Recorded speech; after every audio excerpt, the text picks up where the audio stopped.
Stephen King once wrote that nightmares exist outside of logic, and there's little fun to be had in explanations. Alan Wake 2 recently launched and brought around with it all kinds of hype and hysteria. And with all that excitement, I took a step back and I thought to myself, who is Alan Wake? It turns out I've been living under an actual rock because I've never heard of him. It'd be a lot cooler if you did. Alan Wake 2 looked intriguing, but I wasn't sure if I should play the first game before buying the second one, so I wanted to check out reviews of the original first. True Cycle said, I love the part where Alan Wake said, I am Alan Wake, and then he Alan Waked all over the place. This game is either a clone of Being John Malkovich or it's an X-rated film. Either way, I'm in. Just Kieran said, game still holds up. I'm not surprised, it's classic Remedy. Remedy for what? I'm not really sure. And finally, Mega Benny commented, a bunch of dots. I'm not really sure what to make of this one either, but let's jump in and find out. So anyways, I bought the original Alan Wake, not the remastered one, the original, because it was cheaper. Sue me. And when I started playing it, the first thing I noticed is that it doesn't have any goddamn controller support. What the hell, Remedy? Not all of us are smart enough to use a keyboard and mouse. Although, props for including native 32x9 support. Anyways, after taking some classes at the local college, I figured out how to press the S key, and then I was ready to start playing Alan Wake. In the opening sequence, you find out you are thriller horror novelist Alan Wake, and you've come to the town of Bright Falls to sell Fords. I know there are those that say you can't go back. Kidding. You've come to the town of Bright Falls on vacation with your wife. And when you get there, you find out that she's rented a cabin in the middle of a lake and set up a typewriter for you, just in case you feel inspired. This makes you very angry because, god damn it, Alice, we're on vacation. I don't want to hear it. God damn it, Alice. You storm off, but you're lured back by her screams as you hear Alice fall into the lake. Being a good husband, you dive in after her and you end up blacking out underwater. Oh no! Then you wake up in a crashed car in the woods by yourself.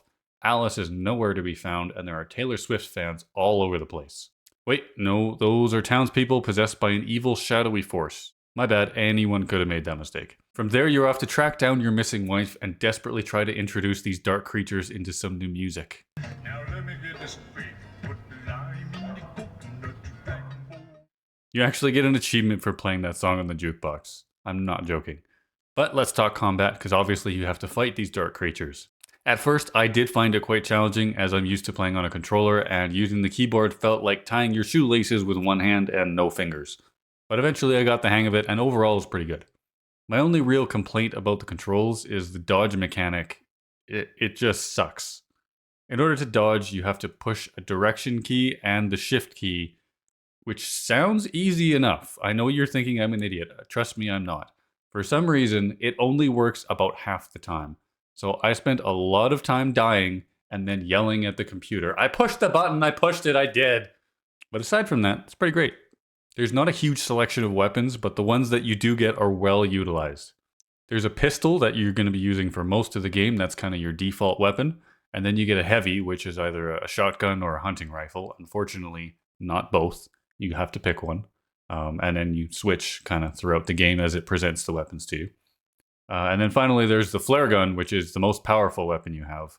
I know that sounds kind of weird, but give me a second, I'll explain. The enemies in this game are called Taken. They've been taken by the darkness, and they are basically ghosts. They appear out of thin air, just like the ghost under my bed, and they have the darkness shield that you have to wear away with a flashlight before you can shoot them, also like the ghost under my bed. You see where this is going? If you shoot them with the flare gun, it eliminates the need for the flashlight, so you can just shoot the baddies once and walk away from the explosion like a badass. Oh yeah! The flare gun ammo is very rare though, so you do have to pick your moments, but let me tell you, when you get it right, it is very satisfying. I shot a guy with a flare gun. Cool. The combat also progresses in intensity and difficulty as you move through the game. Enemies become more numerous and stronger as you go, and you even end up fighting inanimate objects, ranging from furniture to an actual train. Where most games would feed you new weapons or weapon upgrades, Alan Wake instead gives you more ammo for the more powerful weapons that you already have, and puts you in situations where you're forced to work with the tools you have. Like when you want to go on a road trip but all you have is a Ford. It's gonna be unpleasant, but you're just gonna have to make it work.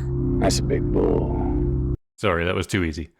Alongside the firearms, you're also given flares, minus the gun, and flashbangs. The flares create a temporary safe space to keep the Taken at arm's length for a little bit while you reload or just pick them off one by one.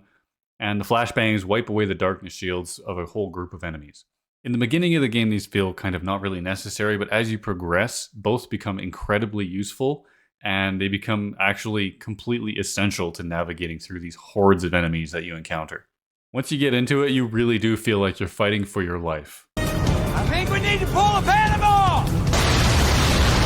Now the story. The story is interesting, not only in its content, but in the way it's presented.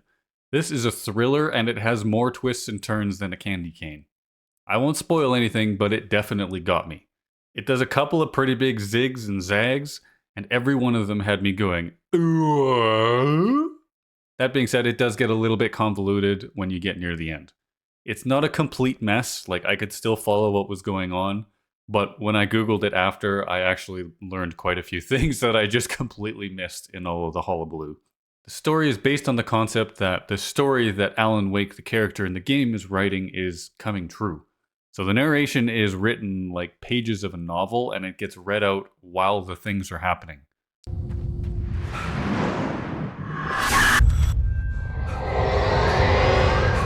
The vision left me weak. This was no head injury.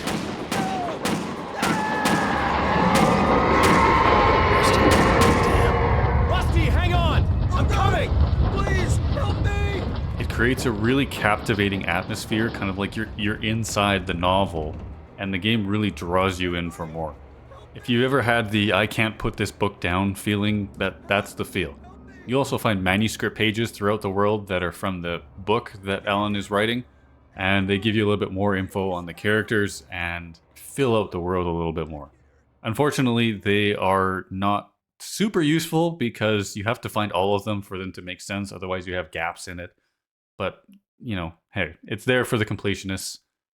Have fun. This isn't really a make you cry story. There's no super heavy emotional moments, so there's no need for tissues here. It's just a good old-fashioned, gripping, action-packed thriller. Honestly, I think they should make this into a movie starring Matthew McConaughey. Alright. Up until now, I've been joking about the Ford commercial thing. A lot of media has product placement in it, and for the most part, it's not a big deal. And I was going to give Alan Wake a pass for it because the rest of the game is actually very good, and it's not intrusive or distracting unless you're a gearhead like me. If you've been paying attention, all of the cars in this game are Fords. But look at this. What you're seeing right now is an actual Ford commercial playing on the TV in the game. I originally had written a bit into this script for this video where I was going to play a Ford commercial and then laugh and say, haha, I didn't even edit that, that was just in the game. And then the devs came along and just actually did it. Like, I had to take that out of my script because they actually put a real Ford commercial in the game. This was a joke, and it became real, almost just like Alan Wake itself. What you're watching is not edited. This is a real Ford commercial that is in the game, and they even manipulate you into watching it by making TV shows a collectible item in the game. Really? Come on, Remedy. Bad Remedy. Even so, I have to recommend Alan Wake to anyone that likes story-driven games and horror games because it fulfills both of those objectives beautifully. Alan Wake is a gun-toting, train-fighting, story-writing badass, and it was loads of fun to work my way through Bright Falls. Both Control and Alan Wake 2 will be making an appearance on this channel in the future, and I cannot wait to play them, but you'll have to subscribe if you want to see that.